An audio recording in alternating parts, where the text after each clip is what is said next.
श्री शिवाय नमस्तुभ्यम। कैसे हैं आप सभी? वट सावित्री व्रत की शुभकामनाएं। वीडियो में आप सभी को पूजा का शुभ मुहूर्त, राहु काल का समय जो कि अशुभ समय के रूप में जाना जाता है वह भी जानेंगे। इस समय आप सभी पूजा न करें। पूजा के नियम, गुरुजी द्वारा बताए गए उपाय, संपूर्ण जानकारी आपको इस वीडियो में प्राप्त होगी, तो अंत तक वीडियो में बने रहिएगा। जैसे कि आप सभी जानते होंगे, यह साल का सबसे बड़ा सुहाग का व्रत माना जाता है। 6 जून 2024 दिन गुरुवार के दिन यह हो रहा है। आप सभी इसी दिन व्रत करें और इसी दिन कहा जाता है शनि अमावस्या के स्वरूप में भी इसे जाना जाता है। वट अमावस्या के दिन जो व्यक्ति व्रत नहीं कर पाते हैं वह वट पूर्णिमा के दिन, आने वाली जो पूर्णिमा होती है उस दिन व्रत कर सकते हैं। जैसे किसी कारण से सूतक पातक की स्थिति हो गई है या आपका कोई स्वास्थ्य संबंधी दिक्कत है, तो आपके प्रश्न आते हैं दीदी हम सभी क्या करें, तो आने वाली वट पूर्णिमा के दिन भी आप वट सावित्री का व्रत धारण कर सकते हैं। मासिक धर्म के कितने दिनों बाद व्रत करें, यह पहला प्रश्न आता है आपका। तो मासिक धर्म के 5वें दिन से आप पूजा कर सकते हैं। अगर रक्तस्राव नहीं हो रहा हो तो बाल इत्यादि को धोकर साफ सुथरे होकर आप सभी जो है पूजा में बैठ सकते हैं।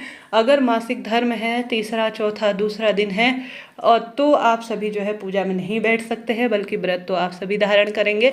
आपके नाम की पूजा जो अन्य व्यक्ति कर लेंगे, परंतु इसका फल आपको मिलेगा। आप दूर से पूजा देख सकती हैं। साथ के साथ आप सभी यह भी कर सकती हैं कि अन्य व्यक्तियों से पूजा या ब्राह्मण देवता से पूजा करवा सकती हैं, व्रत की कथा सुन सकती हैं, मानसिक रूप से आप पूजा कर सकती हैं, व्रत का फल आपको मिलेगा। साथ के साथ आपके प्रश्न आते हैं दीदी क्या हमें व्रत के दिन बाल धोने चाहिए, तो इस बार तो गुरुवार का दिन है तो बाल धोने का तो सवाल ही नहीं है। बुधवार के दिन आज ही बाल धो लीजिए, आपको बाल धोने ही नहीं है। मासिक धर्म है तो आप सभी बाल धो सकते हैं, क्योंकि मासिक धर्म में शुद्धता का ध्यान रखा जाता है। उस दिन का कोई वो नहीं है, बस साफ सुथरा होना चाहिए। अगर मासिक धर्म हुआ है तो आप बाल धो सकती हैं, नहीं तो सामान्य स्वरूप में आप बाल नहीं धोएंगे। इस बात का ध्यान रखें। सिर्फ बालों में जल के छींटे डालेंगे और बुधवार के दिन ही बाल हाल आप धो लीजिएगा, इस बात का ध्यान रखें। लाल पीले रंग के कपड़ों का ही चयन करें। गुरुवार का दिन है, पीले रंग के कपड़े चयन करें। लाल रंग के, नई साड़ी लेने की आवश्यकता नहीं। पुरानी साड़ी भी जो आप प्रयोग में लेते हैं वही आपके काम में आ जाएगी, बस धुली हुई होनी चाहिए, इस बात का ध्यान रखें। आज ही मेहंदी, महावर, बिंदी, सुंदर स्वरूप में आप सुसज्जित हो जाए, अच्छी अवस्था में, सुंदर चित्त से, प्रसन्न मन से। गुरुजी कहते ही हैं भले ही पूजा पाठ उपाय कम करें, परंतु सुंदर और प्रसन्न मुद्रा में कोई पूजा पाठ करते हैं। घर के सभी व्यक्तियों से अपने कर्तव्य का निर्वाह, जैसे आप महिला हैं तो आपके कई धर्म और कर्म हैं, उनका निर्वाह खुश मन से स्माइल के साथ करते हैं तो वह पूजा पाठ जल्दी फलित होता है। अब जानते हैं पूजा का शुभ मुहूर्त। 6 जून 2024 वट सावित्री व्रत के दिन आवश्यक रूप से जो पूजा का शुभ मुहूर्त हो रहा है, अभिजीत समय जिसे कहा जाता है, जो कि बहुत अच्छा समय माना जाता है किसी भी उपाय, पूजा पाठ, व्रत को करने के लिए। वह 11:58 से 12:52 अर्थात 52 मिनट के आसपास हो रहा है। मैंने स्क्रीन पर सभी चीज़ें दी हुई है। साथ के साथ अशुभ समय भी दिन भर में एक बार जरूर आता है। कहा जाता है इस समय कोई सुहाग संबंधी विशेष कार्य उपाय करने से स्वयं को रोके, इनका अच्छा फल नहीं मिलता है। ज्योतिष में तो ऐसा ही वर्णित है। तो आप सभी जो है पूजा के शुभ समय को तो मैंने बताया, अब राहु काल के समय को जान लीजिए। या राहु काल का समय 2:05 से 3:46 के आसपास हो रहा है। तो राहु काल में कोई भी विशेष कार्य करने से अपने आप को रोकें। इस समय जो है आप सभी प्रभु का चिंतन करें, जितना हो सके नाम मंत्र का जाप करें, परंतु सुहाग संबंधी कोई विशेष दान पुण्य पूजा पाठ इत्यादि का उतना अच्छा इसमें प्रतिफल नहीं मिलता है, ऐसा शास्त्र वर्णन कहता है। तो ध्यान से राहु काल के समय को आप सभी जो है विशेष तौर पर निषेध करें।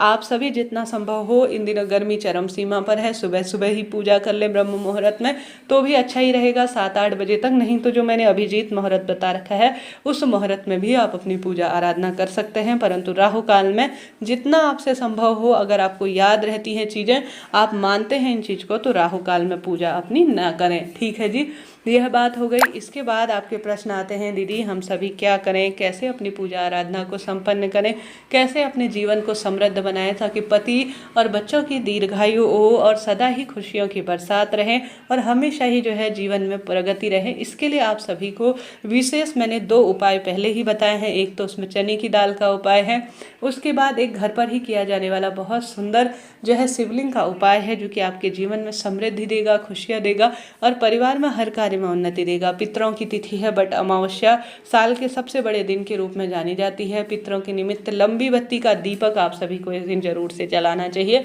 सबसे पहले उपाय के स्वरूप में संभव हो तो आप सभी इस दिन लंबी बत्ती का घी का दीपक ही पितरों के नाम से होता है। तिल का तेल भी प्रयोग में ले सकते हैं, उसमें थोड़ा काले तिल मिलाएं, नहीं तो सामान्य सरल तरीके से जो लंबी बत्ती होती है वह पितरों को पूर्ण रूप से तृप्त करती है और पितृ जो है वंश में वृद्धि करते हैं, कार्य में बल प्रदान करते हैं और खुशियाँ देते हैं। तो संभव हो तो किसी पवित्र नदी इत्यादि के तट पर आप आवश्यक रूप से जो है यह लंबी बत्ती का दीपक लगा सकते हैं, परंतु सभी की ऐसी स्थिति नहीं होती कि नदी तट इत्यादि पास हो। तो ऐसी स्थिति में आप सभी आवश्यक रूप से किसी भी पवित्र जो है स्थान, जैसे पीपल का पेड़ हो गया, आप सभी वहां जा सकते हैं। गुरुवार का पावन तिथि है तो अपने आप में चमत्कार खुली आंखों से होना है, इस बात की गारंटी है। तो पीपल पेड़ के पास आप लंबी बत्ती का दीपक जरूर से लगाएं।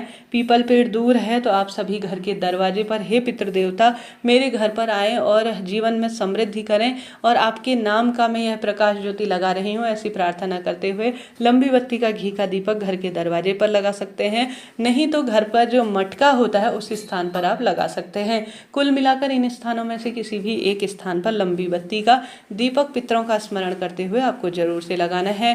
गौ माता को आवश्यक रूप से आप सभी को जितना संभव हो ओम सर्व पितृदेवाय नमो नमः कहते हुए रोटी बना लेनी है और रोटी में कुछ गुड़ का टुकड़ा, तिल और आवश्यक रूप से घी लगाकर जरूर से पितृ देवताओं का स्मरण कर दक्षिण दिशा की ओर पितरों की जो है तिथि होती है अर्थात उनकी दिशा होती है, उस दिशा की ओर आपको मुख करते हुए यह कार्य कर लेना है। साथ के साथ पूजा में इस बात का ध्यान रखें, पूर्व दिशा या उत्तर दिशा की ओर ही आपको अपनी पूजा के लिए चुनना है।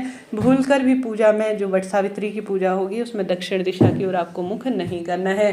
साथ के साथ आप सभी वट सावित्री व्रत के दिन अगर आसपास वट का पेड़ नहीं मिल पाता है तो कोई प्रतिमा, फोटो या मोबाइल में ही वट पेड़ को आप देखकर तुलसी माता के समक्ष भी पूजा कर सकते हैं, कोई दिक्कत की बात नहीं है।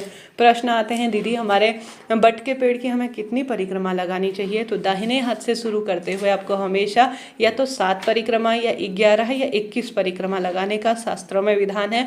तो आप सभी को यही प्रक्रिया अपनानी चाहिए। सुंदर पीला या लाल सिंदूर आपके यहाँ जैसा चलन है उस अनुसार सिंदूर लगाएं, महावर लगाएं। अगर आपके यहाँ पूड़ी और गुलगुले बनाए जाते हैं, चने लेकर पूजा की जाती है तो उस अनुसार आप सभी पूजा कर सकते हैं। हमारे यहाँ तो सामान्य बट पेड़ की हमारे घर पर कुछ प्रसाद सा बनता है, उसी प्रसाद से हम लोग पूजा करते हैं। बट वृक्ष में आप सभी आवश्यक रूप से हल्दी, रोली, चंदन, मोली, अक्षत इत्यादि समर्पित करें। गणेश जी महाराज की छोटी सी प्रतिमा, फोटो हो या ढीला स्वरूप में, या आप सभी जिस भी स्वरूप में गणेश जी की पूजा करते हैं उनका वंदन करते हैं, सबसे पहले उनका ही पूजन करें, उनको नमन करें, प्रणाम करें। उसके बाद बट पेड़ की विधि विधान से पूजा करें। इस दिन आप सभी को कोई ना कोई पीली या लाल वस्तु का दान करना है। चने की दाल दान कर सकते हैं, चूड़ी, बिंदी, सुहाग की सामग्री जो आपको प्राप्त हो जाए वही चीज़ आपको दान के स्वरूप में जरूर से करना है। ऐसी मान्यता है दान करने से शास्त्रों में बहुत अधिक पति बच्चों की लंबी आयु होती है, रोग संकट कष्ट पीड़ा से मुक्ति मिलती है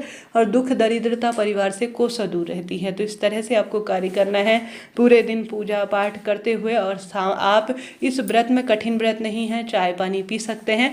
शाम को प्रसाद खाकर जो भगवान जी को प्रसाद समर्पित किया है उसका थोड़ा सा अंश लेकर, चने इत्यादि लेकर, जो प्रसाद बनाया है वह लेकर आप भोजन इत्यादि कर सकते हैं। इस तरह से यह वट सावित्री व्रत की पूजा होती है जो कि जीवन में धन धान्य खुशियों की बरकत करने वाली होती है।